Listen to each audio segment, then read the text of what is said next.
साथियों सलाम, नमस्ते, सत श्री अकाल और जय भीम जोहार। चीनी कम है, ये फिल्म आज भले चर्चा में नहीं है दोस्तों, लेकिन चीनी चर्चा में। चीनी भले महंगी हो गई है, लेकिन सियासत की चीनी का उबाल जो है बढ़ता जा रहा है। और इसकी वजह है, इसका कारण है दोस्तों, जयराम कुमार महतो एकमात्र विधायक, 81 विधायकों में से इकलौता जिसने हिला कर रख दिया है सियासी गलियारे से लेकर पुलिस महकमा के गलियारे तक दोस्तों। यही कारण है कि हर कोई अब उनके समर्थन में कूद पड़ा है। कहने को आप कह सकते हैं कि ये राजनीति है, सियासत है, लेकिन कुछ तो बात है, कुछ तो दम है, दमखम है। जब ही तो सवाल भी है दोस्तों कि क्या मर्यादा का पालन सिर्फ आम जनता करे, मर्यादा का पालन केवल सांसद, विधायक, पंचायत प्रतिनिधि करे, या निजता का पालन केवल वही करे? ये दरोगा बाबू कौन होते हैं कि निजी बातचीत को वायरल कर दे? ये क्या संवैधानिक है? और बार बार कह रहा हूं कि आम जनता के साथ आपका व्यवहार कैसा रहता है। यही वजह है दोस्तों कि नेता प्रतिपक्ष बाबूलाल मरांडी भी अब खुलकर सामने आ गए जयराम कुमार महतो के समर्थन। और सिर्फ भारतीय जनता पार्टी के नेता ही नहीं, कांग्रेस के भी लीडर, जिसमें नाम लिया जा सकता है राजेश ठाकुर का, जो अध्यक्ष भी रहे और आज भी कांग्रेस में या प्रदेश में बहुत ही उपस्थिति उनकी मजबूत है, शक्तिशाली, तो राजेश ठाकुर भी समर्थन में आ गए। क्योंकि बात ही ऐसी, सारी ऐठन जो है ना वर्दी की उतरने जा रही है दोस्तों। मैं बार बार कहता हूं कि हेमंत सोरेन सरकार को कौन सलाह दे रहा है? आपको पता है कि पुलिस ने जैसी लाठियां चलाई थी, छात्र युवा तो गुस्से में थे, आक्रोशित थे। फिर कई लोगों पर जो मामले दर्ज हो गए, केस मुकदमे 1000 छात्रों पर। ऐसे तो छात्रों पर जो किसी पर दर्ज है रांची में भी, हजारीबाग में किसी पर दर्ज है, रांची में भी, तो गढ़वा में भी ऐसे मामले भी सामने आए। तो पुलिस से तो नाराजगी थी लोगों की, और ये जो प्रकरण आ गया सामने, तो मामला तूल पकड़ लिया दोस्तों। और तूल पकड़ना ही था। पुलिसिया इकबाल क्या यही दिखेगा क्या? क्या इकबाल ऐसे ही बुलंद होता है? सोचना चाहिए। आपको पता है ना, जयराम ने चिट्ठी भी लिखी है स्पीकर साहब को कि हमारी प्रतिष्ठा का मान रखा जाना चाहिए।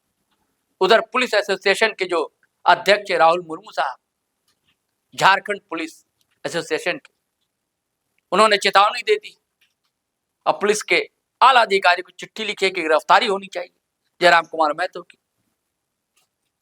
अल्टीमेटम दिया है कि अगर माफी नहीं मांगी है तो गजब हो गया था।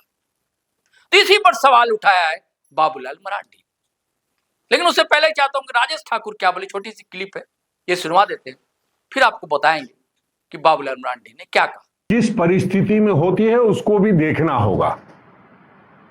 कई बार जनता की बातों को लेकर के विधायक, सांसद उग्र हो जाते हैं।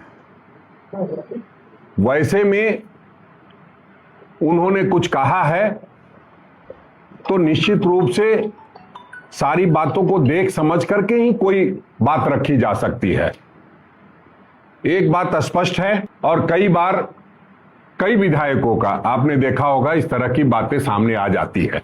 हमें लगता है कि पुलिस को भी अपनी गंभीरता दिखानी चाहिए, और जो माननीय लोग हैं उनको भी अपने गरिमा के अनुरूप बातें करनी चाहिए। तो साथियों, आपने सुना, राजेश ठाकुर भी तो यही कहते हैं। ठीक है, गरिमा का पालन करना चाहिए, लेकिन पुलिस कर्मी जो है उनका व्यवहार कैसा होता, सवाल ये। और जनता के सवाल को लेकर गुस्सा होना एक जनप्रतिनिधि का, वो भी जायज ही माना जाता है। अब आपको बताते हैं दोस्तों कि बाबूलाल मरांडी नेता प्रतिपक्ष, कद्दावर लीडर, पहले मुख्यमंत्री राज्य के झारखंड के, वो क्या कहते हैं। सोशल मंच पर उन्होंने पोस्ट किया है, पढ़कर सुनाता हूं, स्क्रीन पर आप देख लेंगे। ब्रांडी लिखते हैं, विधानसभा सदस्य और थाना प्रभारी के बीच हॉट टॉक के बाद पुलिस एसोसिएशन से लेकर तरह तरह के बयान सामने आ रहे हैं। अच्छी बात है कि भाषा, शिष्टाचार और मर्यादा बनी रहनी चाहिए, लेकिन सवाल यह है कि क्या यह मर्यादा सिर्फ जनप्रतिनिधियों के लिए है?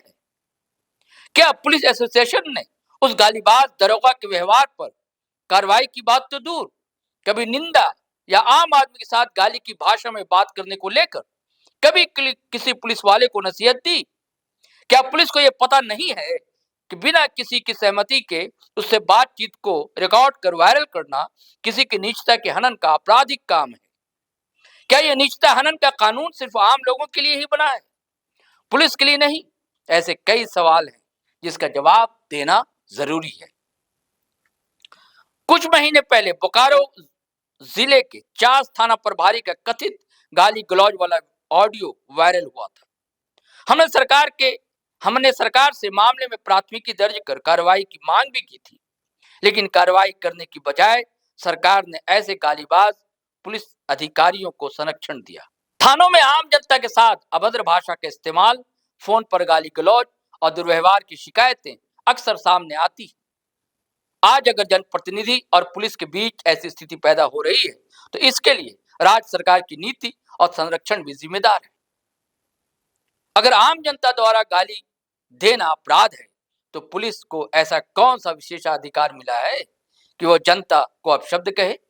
यह विशेषाधिकार आखिर किसने दिया? पुलिस को सबसे पहले जनता से बात करने का तरीका और शिष्टाचार सीखना होगा।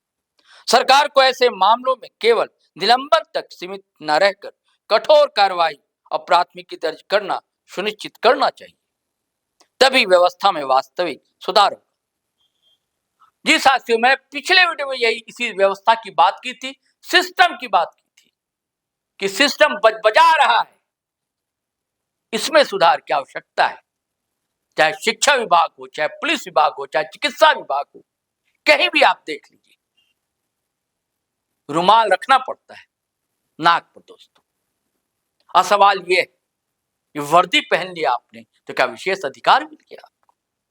अभी आप देखिएगा